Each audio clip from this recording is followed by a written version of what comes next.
Hello বন্ধুরা, আমি অঙ্গিরা। আমি আজকে একটি কবিতা বলবো, যার নাম তেলের শিশি। কবি অন্নদাশঙ্কর রায়ের লেখা।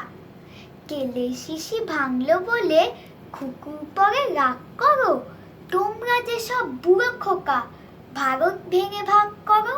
তার বেলা ভাঙচো প্রদেশ, ভাঙচো জেলা, জমি জমা ঘর বাড়ি, পাটের আড়ত, ধানের গোলা, কারখানা আর রেলগাড়ি।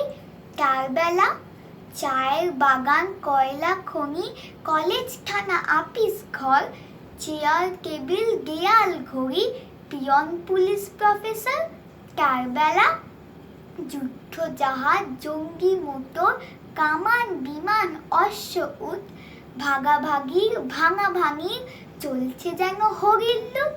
তার বেলা তেলের শিশি ভাঙলো বলে কুকুর পরে রাগ করো, তোমরা যে সব ঢেরে খোকা, বাংলা ভেঙে ভাগ করো। তার বেলা। নমস্কার। আপনাদের যদি আমার কবিতাটি ভালো লাগে তাহলে সুইট কিউট চ্যানেলে লাইক, সাবস্ক্রাইব এবং শেয়ার করবেন। Thank you.